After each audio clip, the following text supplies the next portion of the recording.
ప్రభాస్ లాంటి స్టార్‌ని ఈ ప్రాజెక్ట్‌లోకి తీసుకొచ్చారు. అది మీ పెద్ద విజయం అది. Biggest success. కాకపోతే అంటే ఆయన కనీసం ప్రీ రిలీజ్ ఫంక్షన్‌లోనే తీసుకొచ్చుంటే ప్రభాస్ ఫ్యాన్స్ ఇంకొంచెం హ్యాపీగా ఉండేదేమో. ఆ ప్రయత్నం ఎందుకు చేయలేదు? నా బ్రదర్‌కి మొహమాటం కొన్ని కొన్ని అతను కంఫర్టబుల్‌గా ఉంటాడు. కొన్ని అతను అన్‌కంఫర్టబుల్‌గా ఉంటాడు. ఈ సినిమా ప్రభాస్ చేసింది ఐయామ్ గ్రేట్‌ఫుల్. రుణపడి ఉన్నాను అతనికి. ఎన్నో సార్లు చెప్పాను. ఇప్పుడు కూడా మాట్లాడుతూనే వచ్చా. అతనికి ఇబ్బంది ఏం కలుగుతుందో నాకు తెలుసు. So, I never asked him. నాకు తెలుసు వాట్ ఈస్ హిస్ మెంటాలిటీ అని. నేను అడగట్లేదు, నిన్ను గుర్తుపెట్టుకో అని చెప్పాను నేను. నేను ఒక్క దగ్గర మాత్రం అతను వీడియో బయట పంపిస్తానని ఆయన చెప్పినప్పటికీను, ఆయనకి కొంచెం లాస్ట్ మినిట్‌లో ఆయనకు కొంచెం వేరే కారణాల వల్ల మేము వీడియో బయట తీసుకోలే. That was because he wasn't feeling too good also. ఈ షూటింగ్ కూడా అప్పుడు ఆ రోజు క్యాన్సిల్ అయింది.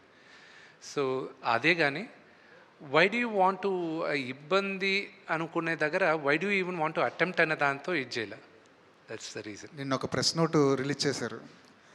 అది సినిమా రిలీజ్‌కి ముందు ఒక ప్రొడ్యూసర్ దగ్గర నుంచో, ఒక హీరో దగ్గర నుంచో అలాంటి ప్రెస్ నోట్ రావడం ఇదే ఫస్ట్ టైం. అది ట్రోలర్స్‌కి మాత్రమే సంబంధించిందా?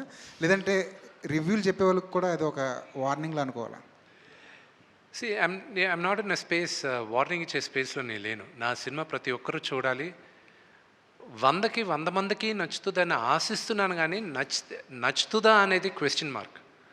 But I'm sure majority of దెమ్‌కి నచ్చుతుంది. ఆ నోటీస్ ఇవ్వడం ఎందుకంటే టు ప్రొటెక్ట్ క్రియేటివ్ ఇంటిగ్రిటీ. ఇప్పుడు మీరందరూ సీజన్ జర్నలిస్ట్. మీకు తెలుసు మీరు సినిమాని ఎలా సినిమాగా చూడాలి, ప్రొటెక్ట్ చేయాలని. ఒక చిన్న ఉదాహరణ చెప్తాను. నిన్న ఇది ఫస్ట్ టైం నేను ఈ సినిమా ఇలాగా అన్ని భాషల్లోనూ రిలీజ్ చేయడం, అందరి దగ్గరికి వెళ్ళి చూడడం. ఒక్కొక్క రాష్ట్రంలో ఒక్కొక్క రూల్స్ ఉన్నాయి. ఫర్ ఎగ్జాంపుల్ తమిళనాడులో ఓన్లీ మీడియా వాళ్ళందరూ వాళ్ళొక స్లాట్లు ఉన్నాయి. రోజుకి 2 సార్లే, ఈ స్లాట్ దాటలేదు, ముందే బుక్ చేసుకోవాలి, అప్పుడే మీడియా వాళ్ళు వస్తారు, లేకపోతే రారు. They have the rules, we have to respect. ఆ ఊరికి తగ్గట్టు చేయాలి. నార్త్కి వెళ్ళేసరికి వాళ్ళు రివ్యూవర్స్కి ముందు చూపిస్తారంట కొంతమందికి. అండ్ ఎంబార్గో అంటారు దాన్ని. ఎంబార్గో అంటే మీరు చూడొచ్చు, మీ ఒపీనియన్ మీరు రాయొచ్చు, కానీ సినిమా రిలీజ్ రోజు మార్నింగే రాయాలి, దానికి ముందు రాయకూడదు అనేది రూల్ ఉంటుంది. నిన్న నేను బాంబేలో నేను చూపిన cinema I don't have a control. అక్కడ ఎవరెవరు చూస్తారో మా వాళ్ళు ఇప్పటికి కూడా కర్ణాటక ప్రింట్లు వెళ్తున్నాయి. We're last minute we're having pressures లేదా. నిన్న వాళ్ళు చూశారు. నాకేంటి ఆతృత ఏంటంటే వీళ్ళు సినిమా చూసేశారు. How will the first time outsiders Kannappa అంటే ఏంటో తెలియక ఏమీ తెలియని వాళ్ళు మొదటిసారి చూశారు. మన చరిత్ర కూడా తెలియని వాళ్ళు చూశారు. 3 చూశారు. 2 ఫస్ట్ బయటకు వచ్చారు. ప్రసాద్ ల్యాబ్లో నేను కూర్చొని ఉన్నా. నేను లేచి వెళ్ళాను. వాళ్ళని ఎప్పుడు కలవలా. వచ్చారు కదా అని లేచి వెళ్ళాను ఇంట్రడ్యూస్ చేసుకోవడానికి.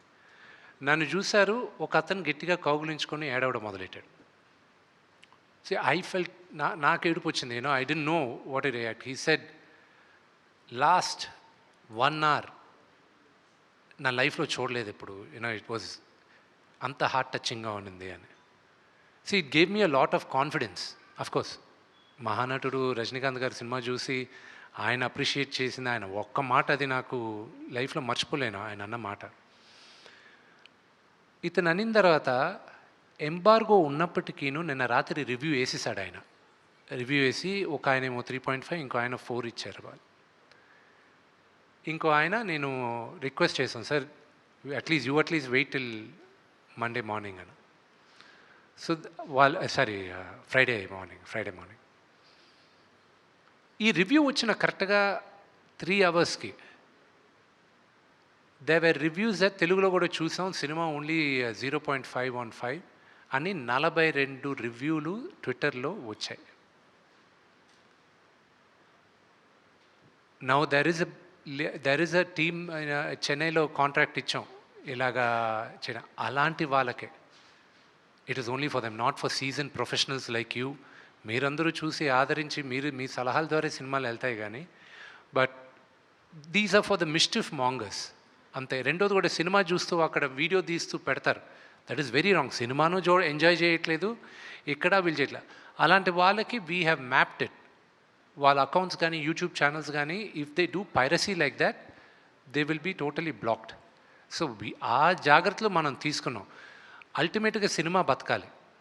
వాళ్ళకి తెలియట్లే, వాళ్ళు ఆ 1-2 minutes వాళ్ళ ఆతృత కోసం they are destroying the culture of cinema.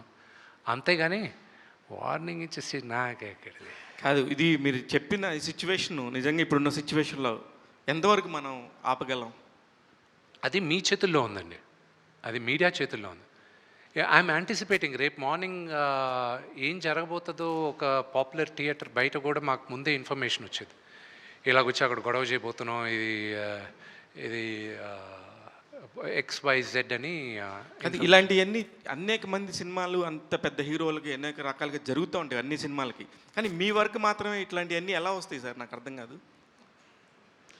I'm very attractive maybe. అయితే డీ లాంటి ఒక అద్భుతమైన సినిమా వచ్చి 18 సంవత్సరాలు అయింది. ఇప్పటికి కూడా పొరపాటున అటువైపు వెళ్తున్నప్పుడు ఆ సినిమాలో అలా ఫ్రేమ్ కనబడుతుంటే విష్ణుని చూసి అబ్బా విష్ణు గారికి ఒక మంచి హిట్ వస్తే బాగుండని కోరుకొని ఒక తెలుగు ప్రేక్షకుడు ఎవరు ఉండరు, అంటే మీ గురించి తెలిసిన వాళ్ళు కానీ వాళ్ళు. ఈ కన్నప్పకి సంబంధించి భక్త కన్నప్ప అనే ఒక సినిమా ఒక ట్రెండ్ సృష్టించిన సినిమా, బాబు గారు అత్యద్భుతమైన దర్శకత్వంతో వహించిన సినిమా. కానీ ఆ సినిమా కూడా మీరు గమనిస్తే డెబ్యూట్తోని రిలీజ్ అయింది. ఈ సినిమాకి సంబంధించి ఎటువంటి ప్రాబ్లమ్స్ ఉన్నాయి? ఈ సినిమా లాంటి దాన్ని చేసినప్పుడు మీరు దాన్ని అధిగమించగలరని అనుకుంటున్నారా మీరు? సి బ్రదర్, నాకున్న దేవుడి దయ వల్ల I didn't face any difficulties. నేను ఫస్ట్ ఎవరికైనా థ్యాంక్స్ చెప్పాలంటే ఐ షుడ్ మా ఫాదర్కి చెప్పాలి. ఎందుకంటే ఆయన ఇచ్చిన ధైర్యమే మేము ఎంతమందిని ఏదైనా ఫేస్ చేయడానికి ఆ ధైర్యం మాకు ఇచ్చారు. అలాగే ఈ సినిమా ఎగ్జిక్యూటివ్ ప్రొడ్యూసర్స్ నా మిత్రుడు విజయ్, అలాగే నాకు అన్నగా చూస్తుంటాను వినయ్ మహేశ్వరి గారు. విపరీతమైన భారం వాళ్ళు వేసుకున్నారు. క్రియేటివ్ లిబర్టీ నాకు ఇచ్చి మొత్తం ఫైనాన్షియల్ బర్డెన్, ప్రొడక్షన్ బర్డెన్ వాళ్ళు వేసుకున్నారు. వాళ్ళ వల్లే ఐఎమ్ లాట్ రిలాక్స్డ్. నేను వెళ్ళి హ్యాపీగా నేను 9:30-10కి వెళ్ళి నిద్రపోతున్నాను. మార్నింగ్ 4 గంటలకు లేచి జిమ్కి వెళ్ళిపోతున్నా. నేను జిమ్కి వెళ్ళే టైంకి వాళ్ళందరూ నిద్రపోతున్నారు. మళ్ళీ కరెక్ట్గా నేను ఆఫీస్కి 9 గంటలకు వెళ్ళే లోపల నాకన్నా ముందు ఆఫీస్లో ఉన్నారు. నా డైరెక్షన్ డిపార్ట్మెంట్, నా ఎడిటోరియల్ డిపార్ట్మెంట్, ప్రతి ఒక్కరూ కష్టపడినంతగా ఈ సినిమాకి నేను కష్టపడలేదు. వాళ్ళకే నేను థ్యాంక్స్ చెప్పాలి. And they took the entire pressure.